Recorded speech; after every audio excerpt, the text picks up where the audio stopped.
Before we begin the story, let us know where you're watching from by leaving a comment below. If you enjoy this video, don't forget to like and subscribe. Have a wonderful day. Enjoy the story.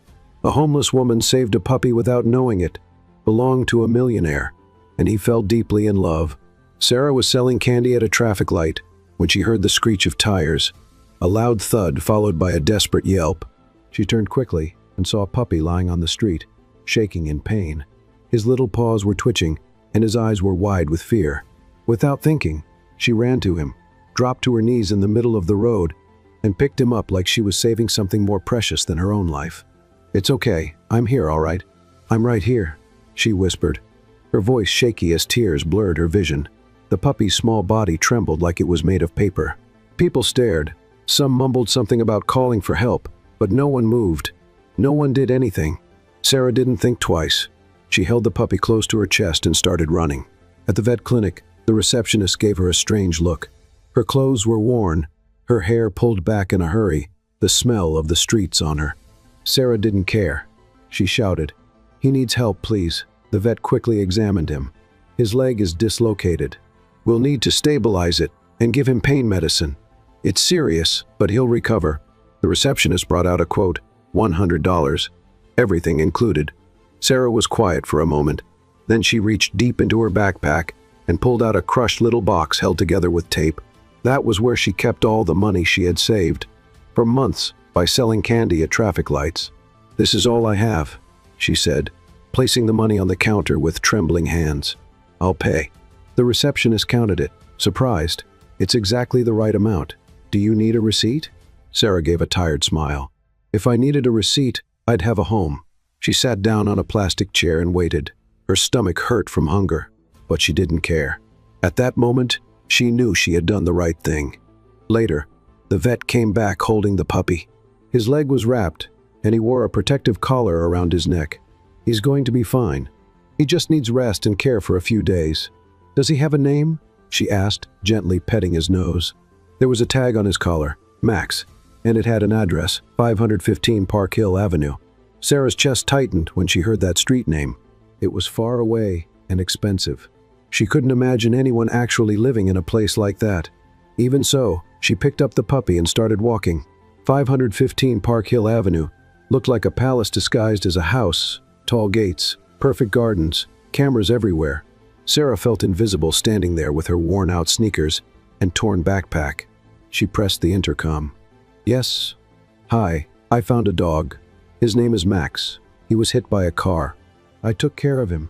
This address was on his tag. The gate opened. Sarah walked in, her heart pounding. A staff member led her down a hallway, so bright and white she could barely look at the floor. When the office door opened, she saw him, tall, serious-looking, wearing a perfectly tailored dark suit. But his eyes looked tired. And when he saw Max in her arms, they filled with a mix of relief and emotion. "Max," he stepped forward, his voice choked. "Oh my God, I've been looking for him for days. I thought he was gone." He carefully took the dog. Max whimpered, but wagged his tail hard when he recognized his owner. James looked at Sarah with a mix of gratitude and disbelief. "Where did you find him?" She told him everything. The street, the accident, the rush to the clinic, the money she spent. "You paid for all of it?" he asked, confused. "I used my savings. Everything I made selling candy on the street." He frowned. "But why? Why would you do that?" "Because no one else did anything, and he was scared. I've been scared too, so I knew how he felt." James was silent. Then he stepped away and grabbed an envelope. He held it out to her. "This is for what you spent, and more." Sarah didn't even look at it. "I don't want money. I just wanted to make sure he was okay." "Then where do you live?" She hesitated, then answered with honest simplicity, "In an alley near 8th Avenue. It's safer than it sounds." James looked at her like she was a mystery. A girl who saved his dog, spent everything she had, refused money, and lived on the street. Something inside him shifted. "I have a small room in the back of the house. No one uses it. It's simple, but it has a bed, a bathroom, and a lock on the door." He took a breath. "You can stay, at least until Max recovers." Sarah's eyes widened. "You want me to stay here, just while he's healing?" "I trust you, and so does he." She looked at Max, already sleeping peacefully in James's arms.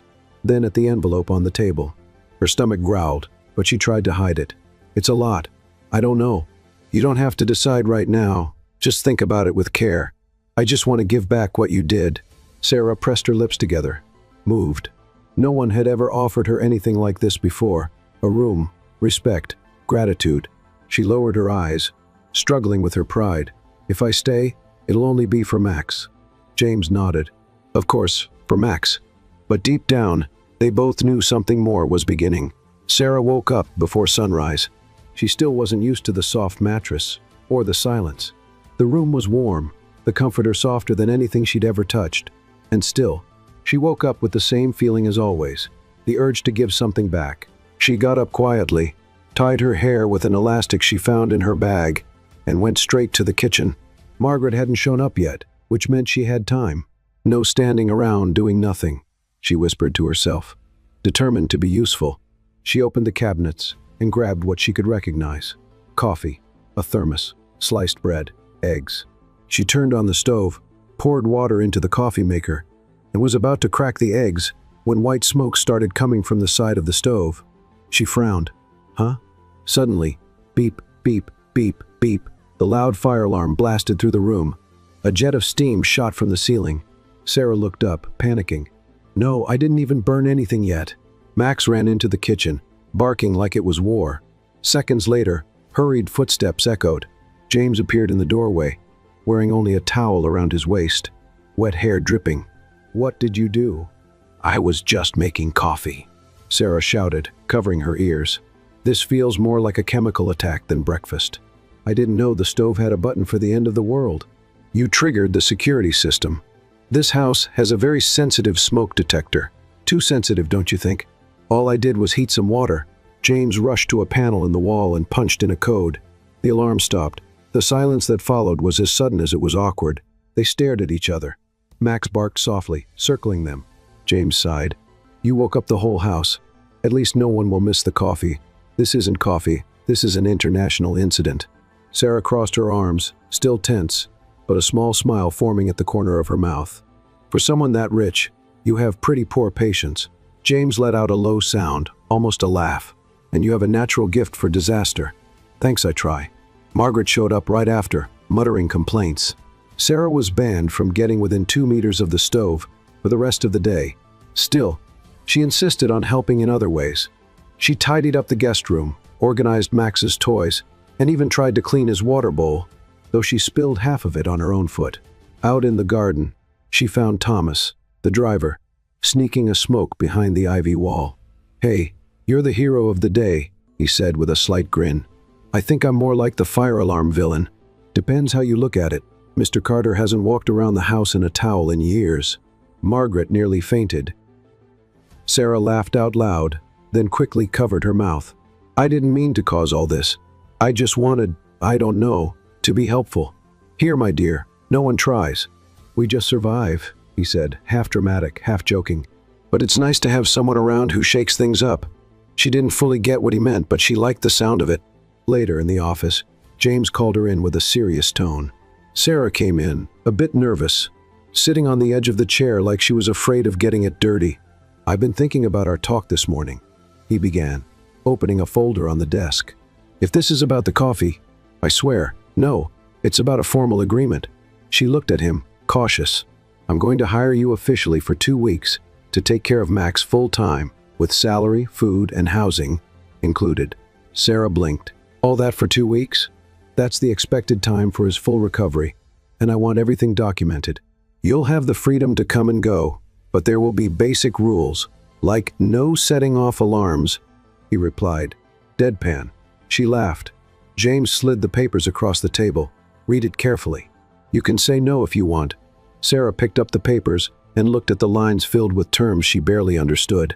Then she grabbed the pen on the table, but it didn't work. She tapped it twice, blew on it, scribbled on a blank page. "This pen is as dry as you are," she muttered. "Excuse me." "Nothing, just thinking out loud." She tried again, and finally, the pen worked. She signed the contract with the steady hand of someone who knew what they were doing, even if she wasn't sure about anything. "Signed," she said, pushing the paper back. James took it, glanced over it quickly, and nodded. "Welcome officially to the team, miss. Just Sarah. All right, just Sarah. She raised an eyebrow. Was that a joke? Don't get too excited. Too late. I already feel like part of the family. Careful. Around here the family's a bit dysfunctional. Better than none, she replied with a small but sincere smile. James stayed silent for a few seconds. Then he stood up and offered his hand. Welcome, Sarah. She shook his hand, and in that handshake, as formal as it was, something had changed. That evening, Sarah was on the living room couch with Max sleeping in her lap. The TV was on, showing one of those cooking shows with grumpy judges, but she wasn't paying attention. It was her second night there, and even though she was comfortable, part of her still couldn't believe it was real. She was wearing a soft bathrobe Margaret had lent her, and her hair was tied up loosely. Max was breathing deeply and calmly, like he was finally home. Sarah smiled and gently stroked behind his ear. Everything felt peaceful until the front door opened without warning. The heels were the first thing she heard, sharp, firm steps echoing through the entryway. A woman walked into the room like she owned the place, tall, slim, perfect makeup, and a perfume that filled the space before she even said a word. Sarah sat up straighter on the couch, automatically covering her legs with the robe. The woman looked at her with disguised disdain, then she looked at Max. Well, at least someone here still has good taste, she said, completely ignoring Sarah as she bent down to touch the dog. To Sarah's surprise, Max let out a low growl. What's that, sweetheart? The woman stood up, as if the dog had insulted her. You forgot me that easily? That's when James appeared. Vanessa, good evening, she replied, forcing a smile. You weren't picking up, so I thought I'd stop by. Figured we could talk, but I see you're busy. James glanced at Sarah, then back at Vanessa. This is a house, not a runway. You can't just barge in. Barge in? Please, I still know the door code, and your assistant never blocked me from the calendar. You know me, James. I never cared much for small rules. She crossed her arms, and only then did she look back at Sarah from head to toe. What an interesting figure. You've always had a thing for charity, haven't you?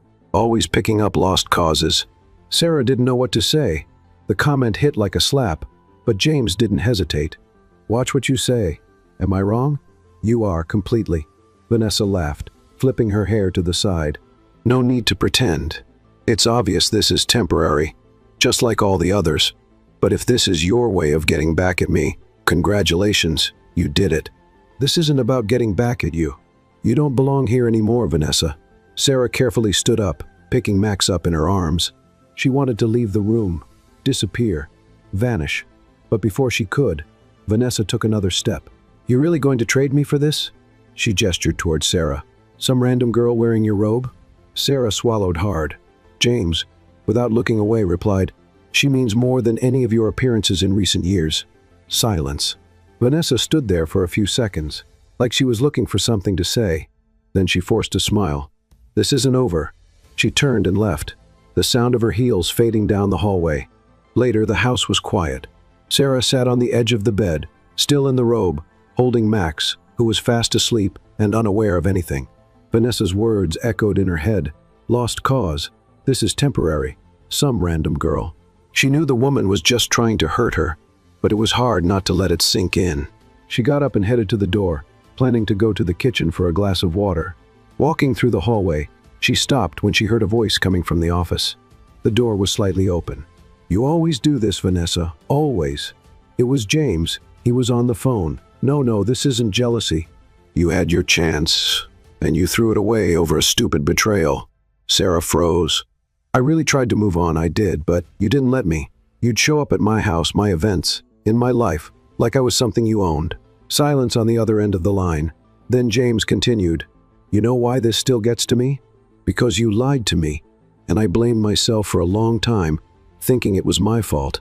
Maybe I still do. Sarah took a step back, but the floor creaked under her feet. The door suddenly opened. James saw her standing in the hallway, eyes wide. Were you listening? She didn't know what to say. His expression changed. Were you spying on me? Sarah tried to explain, but he was already walking toward her. You had no right. That was a private conversation. The door was open. I didn't. Her voice broke. Great. One more person digging through my life. Sarah felt her face burn. She pressed her lips together, held Max tighter, and turned around. Maybe it was a mistake to stay here. Maybe it was, he said sharply. Sarah went back to the room, her heart pounding. It had been a sudden impulse, but she knew that even if she tried to stay distant, she was already involved. And now, maybe she had gone too far. She threw her robe on the bed, grabbed her backpack, and started packing her things. She was leaving. It was the right thing to do before things got worse. Max started barking when he saw the backpack being closed. Sarah knelt beside him. "Hey, it's okay, all right? I just need to go." Max barked louder. He laid his paws on the zipper, like he was saying, "Don't." She tried to move him away, but he just curled up next to the bag with sad eyes. "Oh, don't do this." The barking went on, sharp, honest, like he knew exactly what was happening. Sarah took a deep breath and sat down again. "Come on, buddy." She gently ran her hand through his fur, and the dog nestled in her lap. And there, in the dark room with her heart aching, she realized that leaving wasn't as simple as it seemed. The silence of the early morning felt heavier than ever. Sarah sat on the edge of the bed for a long time, eyes fixed on the wooden floor. Max slept in a corner, curled up, but the soft barks that slipped out in his dreams sounded like small pleas for her to stay. She stood up slowly, trying not to make noise, picked up her backpack, checked if her few clothes were still inside her crumpled papers, and the small box where she used to keep money that no longer existed. Before leaving, she looked for a blank sheet of paper. She found an old planner in the nightstand and tore out one of the last pages. With a shaky hand, she wrote, "Thank you for everything, and I'm sorry for listening too much." She folded the paper in four, placed it on the desk, and took one last look at the room, at the blanket folded with care, at the lamp that now looked like a faded star. Max, as if he sensed something, opened his eyes and let out a soft bark. Sarah whispered, kneeling down, "You're going to be okay. He'll take care of you." She kissed the dog's head and stood up slowly. Her body ached, her heart even more. She walked to the door, took a deep breath, and left. The sun hadn't come up yet when James woke up. He had slept badly, like on those nights when the mind doesn't quiet down and the chest feels heavy. He decided to check if Max had taken his medication. But when he passed by the guest room, the door was half open. He pushed it. The bed was empty. The robe was hanging on the chair. A strange silence filled the room. He frowned and took 2 steps inside. That's when he saw the note. He picked up the paper with his fingertips, as if touching it might burn him.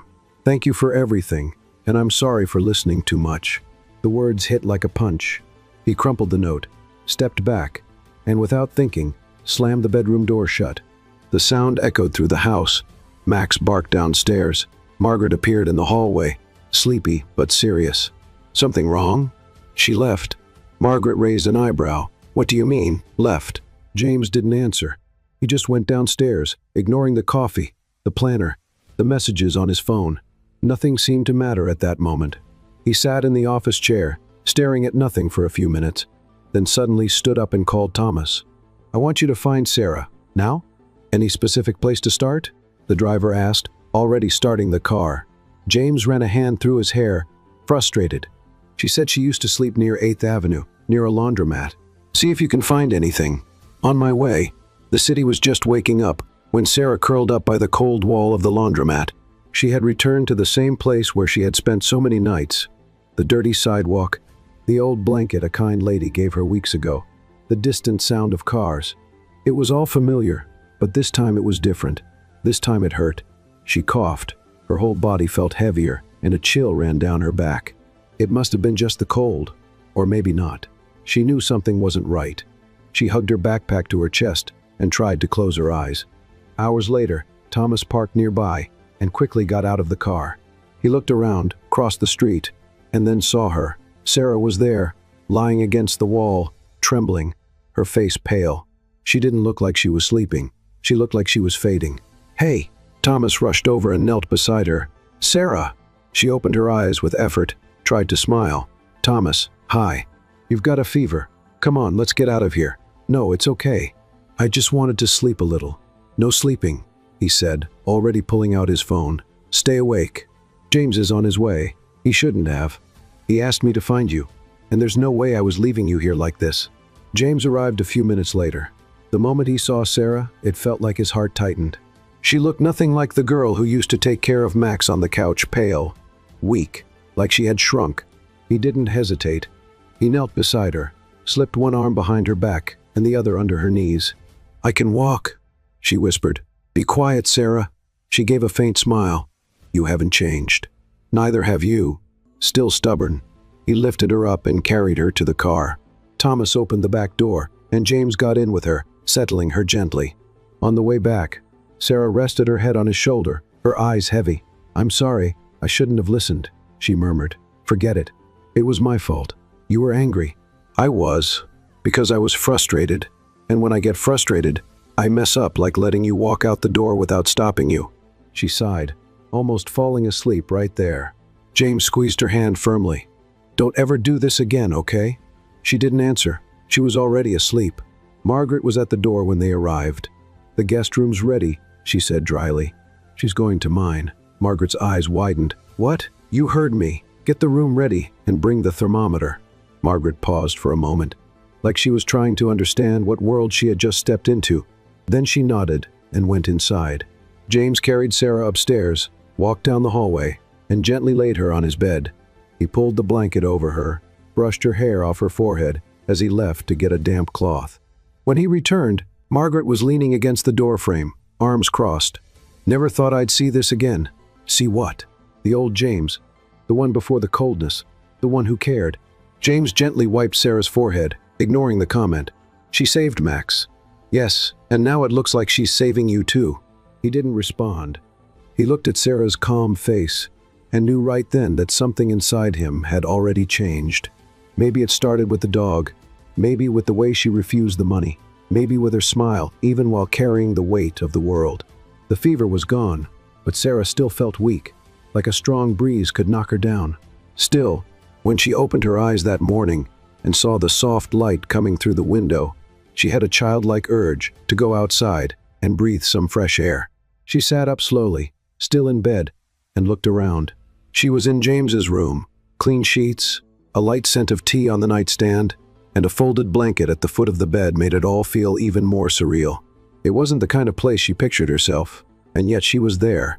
Max, as if sensing she was awake, gently jumped onto the bed and rested his head on her lap with a calm look in his eyes. She stroked behind his ear and whispered, I know. I don't understand what's going on either. A little while later, Margaret walked in with a plate of fruit and a distant tone in her voice. Good morning. You look human again. Sarah gave a small smile. Not sure if that's a compliment. That's the closest you'll get from me, Margaret replied, walking out. James came in right after, looking tired, like he hadn't slept much, if at all. You look better. Still a bit weak, but alive. That's enough, he said, walking over to the bed. If you feel like stepping out for some fresh air, I can ask Thomas to go with you. Sarah shook her head. I need to walk by myself, just for a little bit. Can I? He hesitated for 2 seconds before answering. Take Max with you and your phone. Call me if anything happens. She nodded, surprised to see a hint of concern in his eyes. The neighborhood streets were quiet that late morning. Sarah walked slowly with Max by her side, the leash loose in her hand and a light coat over her shoulders. The cool air brushed her face, bringing a sense of freedom, but also vulnerability. She sat on a bench in the small park, took a deep breath, and closed her eyes for a few seconds. She needed silence, clarity. But fate, as always, seemed to have other plans. Lily? The voice came from behind. Sarah froze. Lily Harper? She opened her eyes slowly, turned her head, and saw an older woman with gray hair, dark sunglasses, and a shopping bag in her hands. I'm sorry. I think you've got the wrong person. No, I don't, the woman said as she stepped closer, emotional. It's me, Ruth. I used to work at your house, in the kitchen. My goodness, after everything that happened, no one knew where you had gone. Sarah stood up right away. I'm not that person anymore. You don't understand. I saw everything, Lily. I know it wasn't you. I know it was him. Sarah felt like the ground disappeared under her feet for a moment. Please, she whispered. Don't speak so loud. Not here. Ruth grabbed her hand tightly. I tried to defend you, but no one wanted to listen. Your father had too much power. He silenced everyone. Sarah pulled her hand back, clearly shaken. I don't want to go through that again, but you have to. You can't keep running for the rest of your life. You were innocent, Lily. I am, she replied, her voice low and steady. But that didn't matter. She tugged Max's leash and walked away quickly. Lily, wait. "My name is Sarah now," she said, turning back briefly, "and I want to forget that old name." Then she kept walking. James was in the garden when she got home. He saw her red face, the fast steps. She let Max off the leash, who went straight to his usual spot, and went inside without saying a word. James followed her, sensing something was wrong. "Sarah, I just need some time. Did something happen?" She was already going up the stairs, not answering. Later, he went upstairs to talk. He found her sitting on the floor of the bedroom, facing away from the door, hugging her knees. "Do you want to tell me what happened?" "I ran into someone, a woman who recognized me." Her voice was soft and shaky. "She called me by another name, a name I've tried to erase from my life." "What name?" "Lily. Lily Harper." James walked into the room and closed the door gently. "Do you want me to listen?" She nodded. 2 years ago, I was the adopted daughter of a well-known politician, Richard Harper, respected, admired by the media. On the outside, he looked perfect. On the inside, he was controlling. She looked up, her eyes now filled with held-back tears. "He used my name in fake documents. He took money from a charity project we ran together. When it all came out, he blamed me.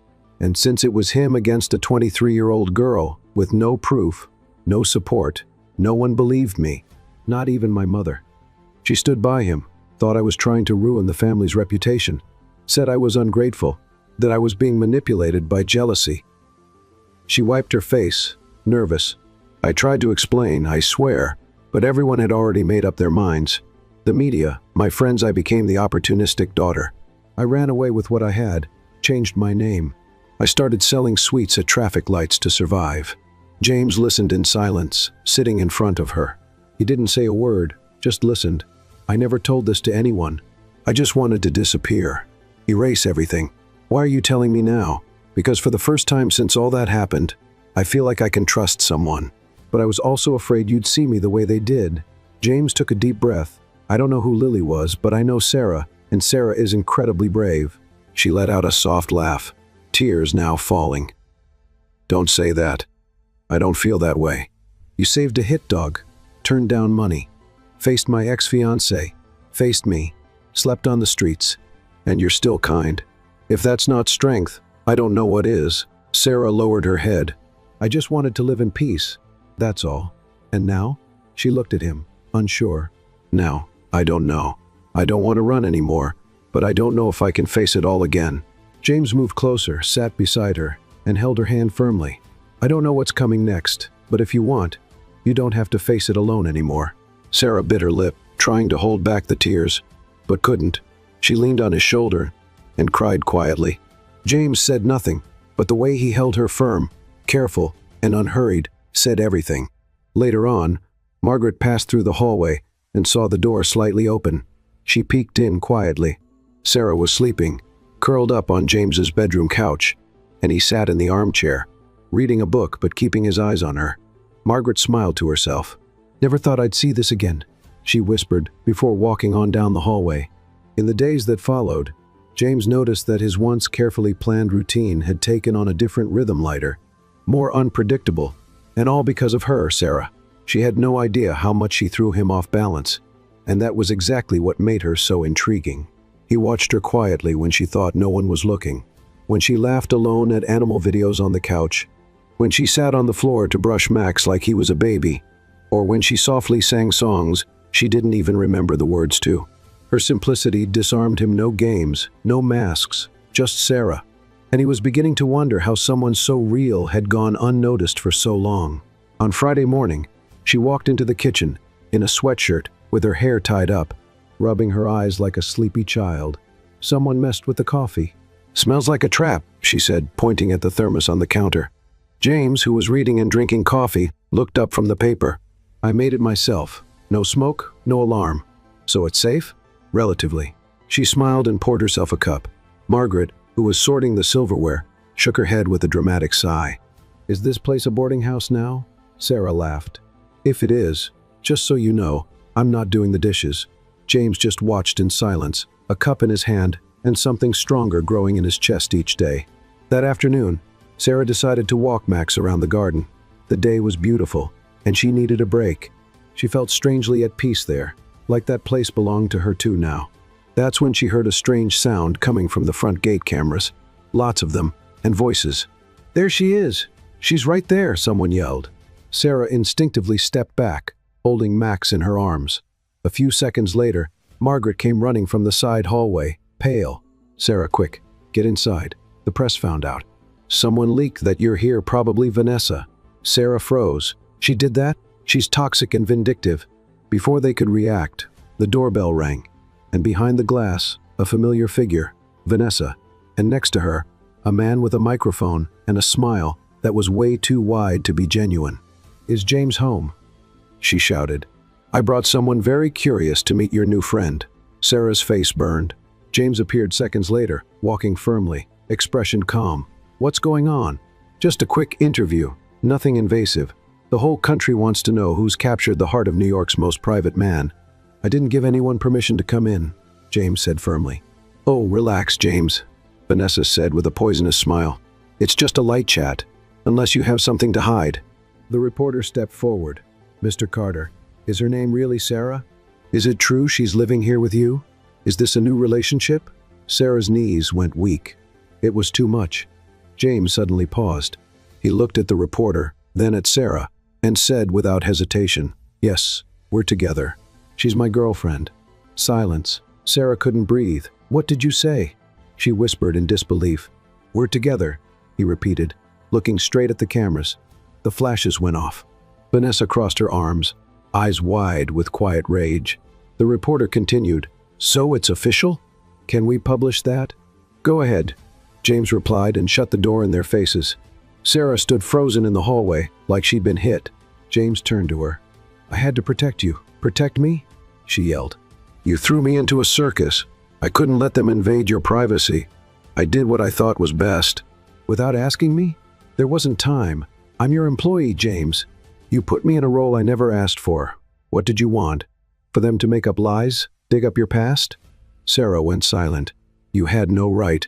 I just wanted to keep you from getting hurt." "Hurt? Now everyone thinks I'm your mistress. Your kept woman. You're who even knows." She rubbed her face, nervous. "I should have left when I had the chance, but you didn't." She stared at him, breathing hard. "And now I regret it." He took a step toward her. "I only did this because I care. You don't even really know me." "I know more than anyone else, and honestly, I don't care what they think." "Well, I do!" she shouted. Silence. They stared at each other for a few seconds. Sarah was shaking with anger, with nerves, with something she couldn't name. James stepped closer. "Are you scared, or are you running again?" "I don't run." "Then why not face this?" Because, she didn't finish. He held her face gently and, on impulse, kissed her. It was a quick, intense, desperate kiss, no permission, no plan, and yet they both gave in for a moment. The world stood still.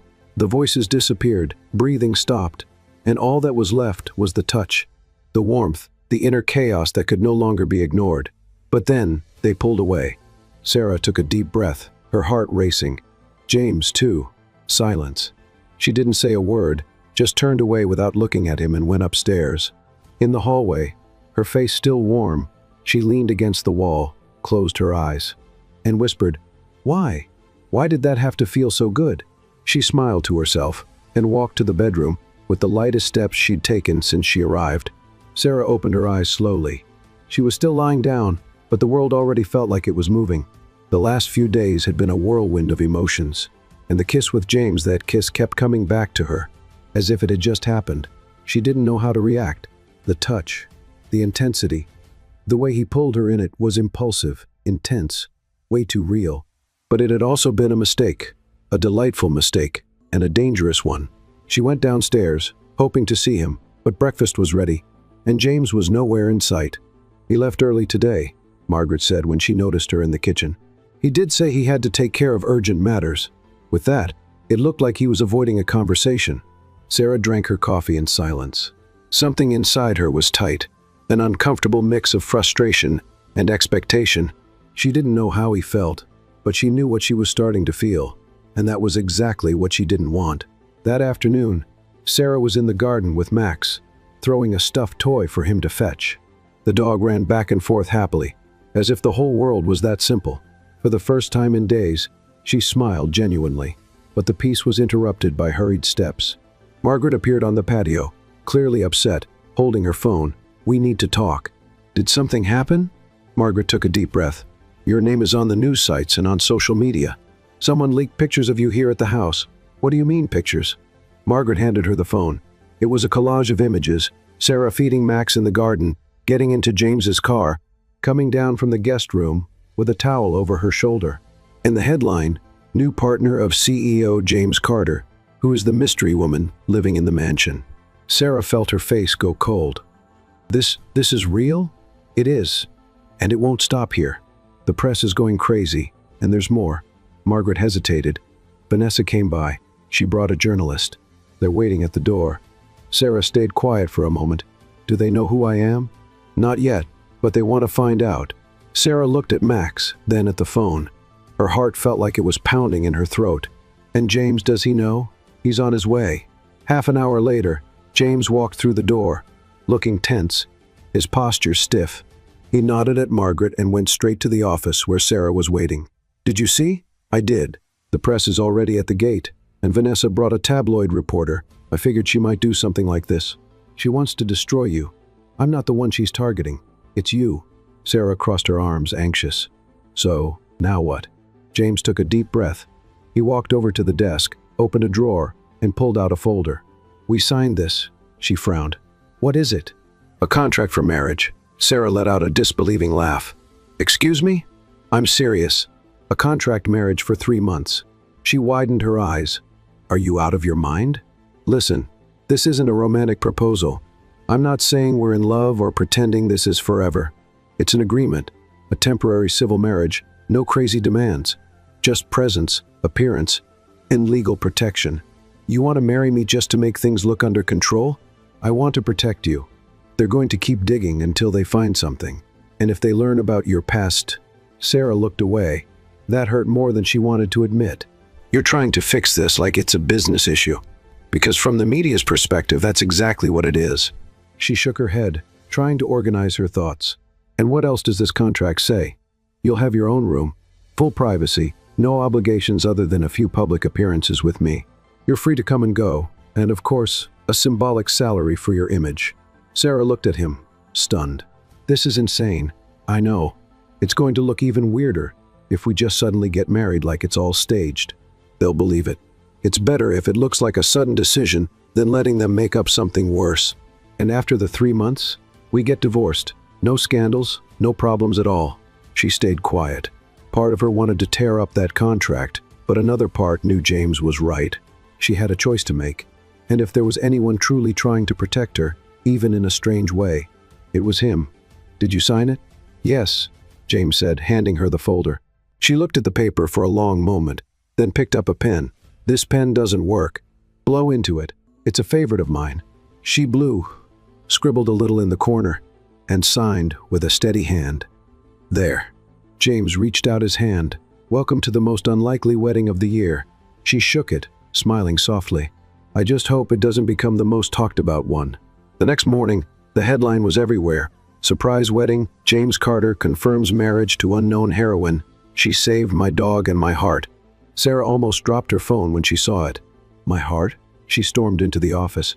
"James, did you give an interview?" "I made a quick statement." "You said I saved your heart. Poetic license. This is a contract, not a poem." James raised an eyebrow. "Would you rather I said it was just about the dog?" "I'd rather you stop surprising me." "That would be impossible." Sarah crossed her arms, trying hard not to smile. Margaret showed up at the door with a tray. "I just saw the news." "So, are you two going on a honeymoon?" "Only if it involves ice cream and a remote control," Sarah said dryly. "Very romantic," Margaret murmured.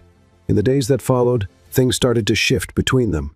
The contract brought rules, but also a surprising sense of freedom. They laughed more than they should have, argued over who would heat up the food, competed to see who made better popcorn, and at events like James's Foundation benefit dinner, the looks they exchanged predicted felt too real to be fake. "We're getting good at acting," she said once. "Or maybe we're just being ourselves." Sarah didn't answer, but she smiled. One rainy night, Sarah walked into the living room wrapped in a blanket. "Tonight is for a bad movie and pizza, I've decided. And what if I have something more important to do?" Then you'll miss the best part of life. You've convinced me." During the movie, she rested her head on his shoulder without thinking, and he didn't move. They stayed like that until the credits rolled, and even after. That night, she fell asleep on the couch without meaning to. James gently covered her with the blanket, watching her peaceful face like it was the only thing he wanted to remember. The next morning, Sarah woke to the sound of rain. James was on the porch, standing with 2 mugs of coffee. When she walked over, he handed her one. "Sleep well?" "Surprisingly, yes." "Good. We have a long day ahead." "Why?" "We're doing our first official interview as a couple." "What?" "Don't worry. I wrote a script. You just have to smile and agree. You scare me sometimes, and you undo me." She didn't expect him to say that. She stood still for a moment, looking at him. The coffee warmed her hands, but what warmed her heart was the way he looked at her. No contract, no plan, just them. Sarah stepped closer. "What if I start forgetting this is all pretend?" James looked at her for a long time, then said, "Maybe it's working better than I thought." She looked away, smiling softly. "That wasn't in the contract. I can write an amendment." Sarah took a sip of coffee. "And what would it say? That maybe 3 months isn't enough to figure this all out?" She stayed quiet for a moment, then gently touched his hand. The official interview took place on a cloudy afternoon in the mansion's garden, a carefully arranged setting with just a few pre-approved questions. A journalist who smiled a little too much to be real, and a camera trying to capture the authenticity of the couple of the moment.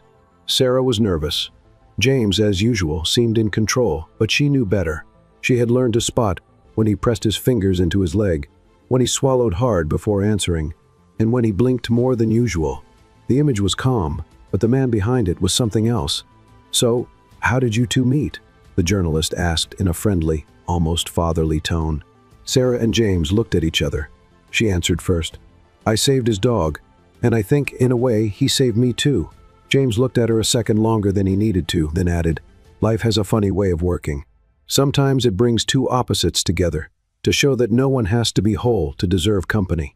His answer felt more honest than anyone expected. Even the journalist stayed silent for a few moments. After the interview, Sarah went straight to her room. She wanted to get away from the cameras, the makeup, the rehearsed words she used to hide what she was really feeling. She no longer knew what was real and what was just acting. She only knew one thing. Being around James was becoming dangerous and addictive. An hour later, he knocked on the door. "May I?" "You're already in," she replied, lying on her back, still wearing the dress from the interview. James sat in the armchair. "You were amazing downstairs. I was a fraud." "No, you weren't. It was all just acting, James. What you said was real." Sarah looked him in the eyes. "And what about what you said?" Silence. "I didn't lie," he finally said, "but I didn't say everything either." "Then say it now." James took a deep breath. He looked down, then slowly lifted his eyes. "You know my name. You know I'm the CEO of a billion-dollar company. You know I live here. But you don't know why I'm like this, cold, controlled, reserved, lonely." "I noticed," she said with a slight smile. "When I was 12, my mother died cancer. Fast, aggressive, devastating. My father never handled it well. He was a businessman, focused, strict. And when she died, he taught me one lesson. Weakness is an opportunity for others to destroy you." Sarah slowly sat up on the bed, listening closely to every word. "I was trained never to show emotion, to be the best, the fastest, the strongest. There was no room for pain, for doubt, for failure. And that took me far in business. But it pushed everything else away, friends, relationships, real people. Even Max was my therapist's idea. An empathy exercise, she called it." Sarah smiled gently. "Did it work?" "It worked until he ran off and got hit by a car," he said with an ironic smile. "And then you showed up." She lowered her eyes. "James, the truth is, you throw me off balance. I don't know what to do with what I feel for you. I don't know how to make sense of it. That's why I get quiet sometimes, or act like a fool." She walked over to him and sat on the arm of the chair. "I'm scared too." He looked at her, surprised. "Do you?" "Scared to believe, to get attached, to think this might be real." James leaned his forehead against hers. "What if it is?" Sarah closed her eyes. "Then we'll have to learn to live without a script." The next day, Sarah found a box at her door. Inside was a photo album, but it wasn't hers or James's. It was his mother's old photos, some faded, others more recent. James as a child, smiling next to a woman with kind eyes, a picnic, a vacation, a birthday with a homemade cake. She turned each page carefully, and at the end, there was a note. I've never shown this to anyone, but now I want you to know the person who taught me how to love before I learned how to hide. She held the note to her chest for a while, then she ran down the stairs. She found James in the library, alone, typing something on the computer. "Thank you," she said. He looked up. "For what?" "For trusting me, for opening up. I'm still learning. And you're doing well," he smiled. The days that followed felt lighter. Something had changed between them. They no longer talked about the contract. They started acting like it was all real, not because they had to, but because they wanted to. They cooked together, talked about TV shows, laughed at Max's antics, who now slept right in the middle of their bed like it was nothing. Margaret watched everything quietly from a distance until one afternoon, while Sarah was arranging flowers in the living room. Margaret walked over with a thoughtful look. "Can I ask you something?" "Of course. What do you feel for him?" Sarah was surprised. "For James? Yes." She held a flower longer than she needed to, then she answered, "I think I got lost in him, but in a good way." Margaret nodded. "He's different now. Is that good? If it's because of you, it's wonderful." Later, Sarah and James were invited to a charity event organized by an NGO that helped underprivileged children, one of the few causes James truly supported. During the event, James gave a short speech, praising the NGO's work and thanking everyone for being there. At the end, he took Sarah's hand. "I'd also like to take this moment to thank the woman who's been my foundation these past few months, my wife, Sarah." The room filled with applause. Sarah blushed, but she didn't let go of his hand. "Is this still part of the contract?" she whispered. "No, this is part of the truth." On the way home in the car, Sarah rested her head on James's shoulder. "I'm scared of when the 3 months are over." "Me too. What if it doesn't work out?" "What if it does?" She smiled, her eyes slowly closing. "Then promise me one thing. Anything. You're not going to hide who you are anymore. Not from me. Not from yourself. I promise." "And you?" "What?" "You're going to let me be real too." James squeezed her hand gently. "You're the most real thing that's ever happened in my life." The next morning, Margaret walked into the living room with a tray and a suspicious look on her face. "You two spent a lot of time in the garden yesterday, huh?" she casually commented. "Good conversation," Sarah answered, trying to cover it up. Sure, Margaret said with a smile. "Just letting you know, Thomas is making bets with the gardener about when you two will fall in love for real." "What?" "Oh, and there's a pool too. I bet on next weekend." "Margaret," Sarah exclaimed, blushing. "Don't judge me, dear. It's been years since this house had a good romance story. I'm just having some fun." Sarah shook her head but couldn't help but smile. Something told her that maybe even Margaret was rooting for them. That night, Sarah and James decided to take Max for a walk around the block. The dog had been restless all day, and they both wanted to clear their minds a little. The breeze was soft, and the sky was clear.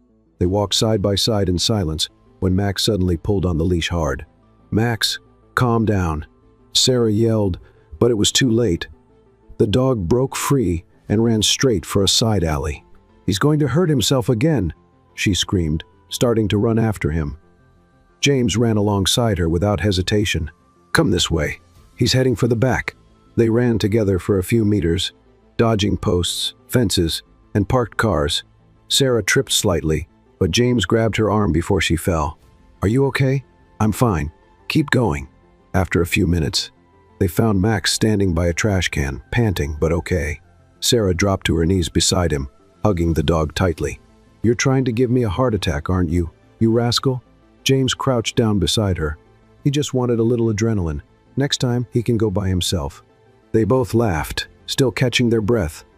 That's when James reached out to help her up. Sarah took his hand, but as she stood up, he didn't let go. She looked at him, surprised. Their fingers intertwined, their breath still quick. The touch was firm but gentle, a simple gesture, and yet so full of meaning. The night after their walk with Max brought a sudden change in the weather. The sky, which had been clear before, was now covered with dark clouds. The wind was stronger, and the air carried the familiar scent of a folk about to break. Sarah woke up feeling uneasy. Everything in the house felt too quiet. Even Margaret didn't make her usual comments when bringing breakfast. Thomas, meanwhile, hurried through the halls, speaking softly on the phone. Something was different. James appeared only later in the morning, quieter than usual. "The storm's going to get worse in the afternoon," he said, watching the sky from the porch. "Weather or mood," she joked, trying to ease the tension in the air. He forced a smile, but didn't respond. Sarah approached slowly. "What happened?" "Vanessa." Sarah tensed immediately. "What's going on now?" She showed up at the company early this morning with a folder full of old documents. Pictures of you on the streets, old reports about your disappearance, and a rehearsed speech to convince investors that you're a fraud. Sarah felt her stomach turn. "She wants to ruin you through me." "I know." "And what are you going to do?" James took a deep breath. "Nothing. If I react, she wins. And if others want to believe her, let them. I'm not fighting for my image anymore, Sarah. I'm fighting for something else now." She looked at him, trying to understand. "You know who I am. You know what I've been through. And still," he repeated firmly, "I choose to stay by your side." Sarah felt tears welling up, but she held them back. "It wasn't the time." "Are you sure?" "The only certainty I have is that you're the most real thing that's happened in my life in the past few years." She didn't say anything, but in that moment, she knew that something inside her was changing. Something was healing. In the afternoon, the storm finally arrived. Lightning struck across the sky, and rain poured down heavily. The windows of the mansion vibrated with the sound of thunder. Sarah stayed in the library, curled up in a corner, reading one of James's old books. Max slept at her feet. James came in hours later, his shirt wet from being outside. "Are you crazy? Going out like that?" she asked, putting down the book. "I went to the gate. The press is still there, and now they brought drones."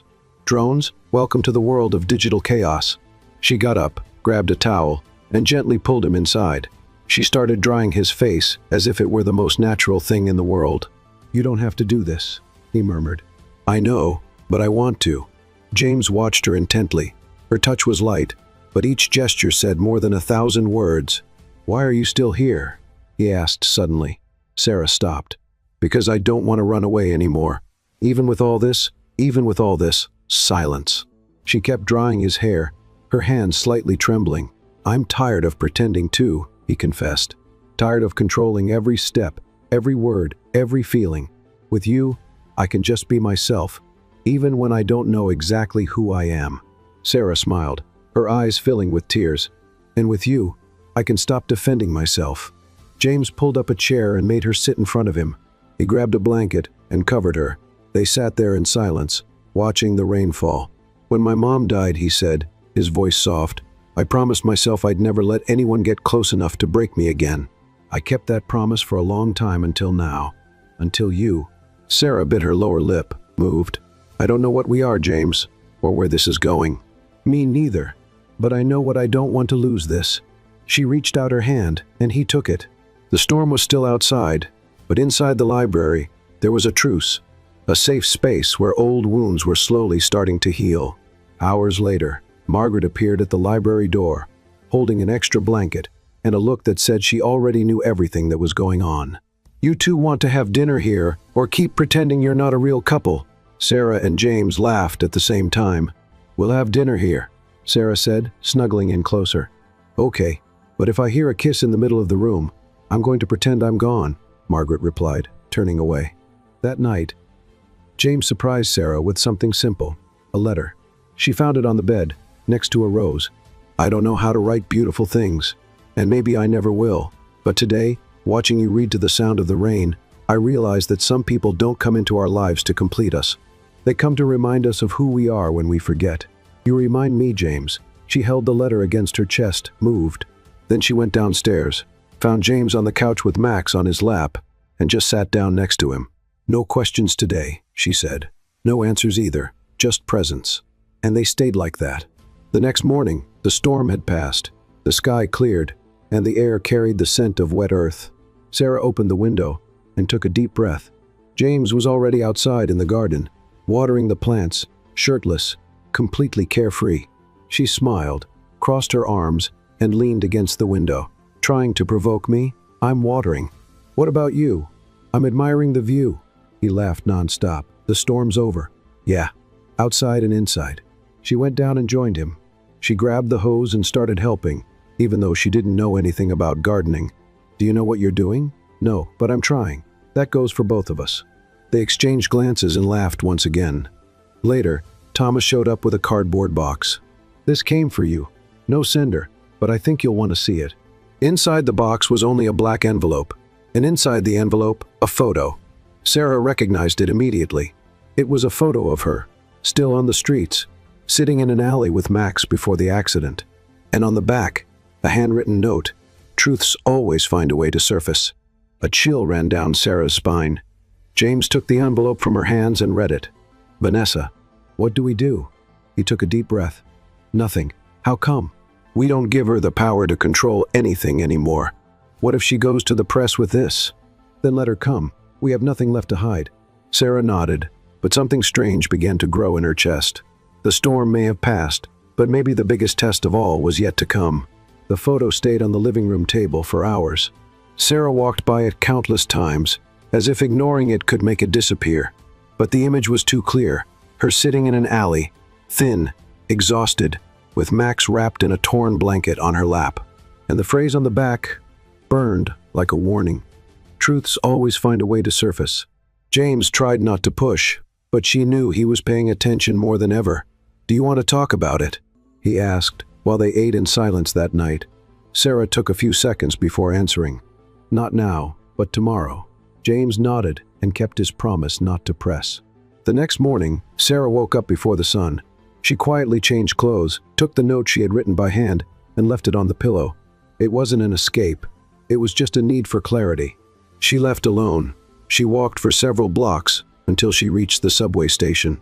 Her destination, Ruth's house, the woman who had recognized her in the square, the only person years ago who had quietly extended a hand when everything had fallen apart. Ruth greeted her with a sweet smile and a long hug. "I thought you wouldn't come back. I needed to think." And now, Sarah looked around. The house was modest, but full of memories, old photos, porcelain cups, hand-embroidered pillows. "I want to face this. Everything. For the first time. Are you ready?" Sarah took a deep breath. "I am." By late morning, she called James. "The first need to show you something, and tell you everything, but I need you to come here. Alone." James didn't hesitate.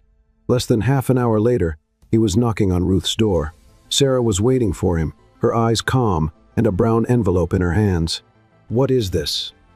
"It's what's left of the documents from the NGO. My father used to launder money with my forged signature." She handed it to him, and James slowly opened it. Photos, receipts, copies of transfers, manipulated reports. Ruth kept all this. "She tried to protect me back then, but she was threatened and kept silent. Now she wants to make things right." James looked at Ruth with respect. "Thank you." She smiled humbly. "I just did what I should have done before." Sarah turned her gaze back to James. "Now you know everything. There's nothing hidden anymore." He held her hand tightly. "And none of that changes who you are now. It just confirms the courage you've always had." Her eyes filled with tears. "Do you still want to stay by my side?" "I didn't leave by accident, and I won't stay out of convenience. I stay because I want to, because I choose to." She lowered her gaze, moved. For the first time in years, she felt light. "Then it's time to go back," he said, pulling her close, "because we have one more truth to show the world." In the afternoon, James called a surprise press conference at the company's headquarters. The room was full of journalists, cameras, and curious onlookers. Sarah stayed by his side the whole time, silent. James stepped onto the stage with an envelope in his hands. "I'm here today to protect something more important than any contract, the truth." There were murmurs, cameras adjusted. "In the past few days, rumors have circulated about my wife." He looked at her firmly, and her past rumors planted, manipulated, and distorted by people who refuse to accept that change and overcoming challenges are real. He raised the envelope. "This material contains proof that Sarah was a victim of a scam, that her name was used by someone who should have protected her, and yet, she faced life with dignity, never seeking revenge." A buzz filled the room. "And if she's by my side today, it's because I chose to stand by someone who has more character than many who know palaces but don't know what home is." Sarah felt tears stream down her face. The press applauded, but more than that, she saw something in the faces of the people there: respect. That night, back at the mansion, Margaret placed a cake on the table with a handwritten note. "Congratulations for defeating the past with the truth. Now just admit the rest, Margaret." Sarah laughed, wiping away her tears. "She's smart. Smarter than all of us put together." They sat at the table, side by side, not saying much. Sometimes silence was more valuable than words. Then James turned to her. "The contract ends in a few days, I know. And us?" Sarah took a deep breath. "I don't know what to say." "Then let me say it first." He held her hand. "I don't want this to end. I don't want you to leave. I don't want to pretend anymore that what we have is temporary." She looked at him. "So, what do you want?" "I want to try for real, no clauses, no deadlines, no letterhead." She smiled, tears in her eyes. "Me too." "Is that a yes?" "That's a come with me." James pulled her into a hug, and they stayed there for a long time, embraced, feeling that at last, what had been improvised had become a choice. Outside, Thomas and Margaret were watching from the kitchen window. "So?" Thomas asked, sipping his coffee. "I bet they'd confess before the contract ended." "I won," Margaret said triumphantly. "And what did you bet?" "You'll wash the dishes for the whole week," Thomas grumbled. "I knew this romance was going to cause me trouble." Margaret laughed. "Totally worth every dirty dish." Later, in the bedroom, Sarah looked out the window as the moonlight softly entered. James approached from behind and hugged her. "Can I tell you something?" "Of course." "For the first time, I feel whole." She smiled, still looking at the stars. "I do too. And I don't want this to be the end of anything." "Me neither." James kissed the top of her head. "Then let's make the next chapter the beginning of everything." It was as if time had stopped since the press conference where James revealed the truth to the world. The days passed by quietly and peacefully, as if the universe had finally decided to give the couple a break who had lived for so long between mistrust and scars. Sarah woke up every day with a calmer heart, not because everything was solved, but because now she knew she didn't have to run away anymore. She didn't need to hide, and most importantly, she didn't need to pretend. James had also changed. It was visible. His steps were less hurried. His eyes, which used to be so cold and calculating, now lit up when they met hers in the morning. He had allowed himself to be someone other than the CEO, and that, to Sarah, was the greatest sign of love he could offer. The contract between them had expired 2 days ago, but neither of them mentioned it. Neither of them felt the need to bring it up, because when something stops being an agreement and becomes a choice, it no longer needs to be discussed. It just needs to be lived. That afternoon, Sarah received a note. It was on the pillow of the chair where she liked to read. "Today, at 7:00 p.m., meet me in the sunroom. Wear something that makes you feel like yourself. J." Sarah read it 3 times, her heart racing with each read. Margaret showed up minutes later with a dress in her hands, a soft blue, light, with a flowy fit that seemed to float on the body. "He asked me to leave this for you." "Did he pick it?" "He just said, something that matches her, and I'm an expert at that," Margaret replied, winking. Sarah smiled, feeling butterflies in her stomach. She had no idea what James was planning, but something inside her told her that tonight would change everything. At 6:59 p.m., she went downstairs. Margaret and Thomas were waiting for her in the hall. "He's out there. Go," said Margaret, adjusting a loose strand of her hair with a motherly smile. "You look beautiful, Sarah," added Thomas, visibly emotional. She took a deep breath and went. The sunroom had been transformed. Small lights hung from the trees like stars. Petals were scattered across the floor. A soft piano tune played in the background, and in the center, a circle of candles formed a path to James. He was there, standing, wearing a dark suit, but with the most open and sincere eyes she had ever seen. Sarah walked slowly toward him. James spoke. "Wait, let me speak." She nodded, swallowing hard. "When you came into my life, everything I knew was turned upside down. You messed up my routine, my control, my logic, and I fell in love with that." Sarah felt tears welling up. "I fell in love with your courage, with the way you see the world even after so much pain. I fell in love with every no you gave me, with every silence full of meaning. I fell in love with the way you take care of Max, and most of all, with the way you taught me to take care of myself." He took a deep breath, pulled out a small box from his pocket, and knelt. "I don't want to live calculated days anymore, or relationships with expiration dates. I want the unpredictable. I want the silly arguments, the bad coffee, the awkward jokes. I want you, Sarah." She brought her hands to her mouth, already crying. Will you marry me? Sarah dropped to her knees in front of him and hugged him tightly. Of course I will. I've wanted to for a long time, even before I knew I wanted to. He laughed, emotional, and slid the ring on her finger, a simple ring with a small stone in the center, but with a sparkle that seemed to hold everything they had lived through. So, it's official? She said through tears. Now it's for real. It always has been, he replied before kissing her. The wedding happened 3 weeks later, simple, intimate, perfect. The ceremony took place in the mansion's garden at sunset, with lights hanging and white chairs. Margaret organized everything masterfully, and Thomas, emotional, was responsible for bringing the rings. With Max trotting beside him, wearing a tiny tuxedo, Sarah entered in a light dress, her hair loose and a smile so genuine that even the sky seemed to stop to watch her pass. James waited for her at the altar, his eyes full of emotion, wearing the same suit from the night of the proposal because, according to him, that suit had brought him luck. The vows were spontaneous, sincere.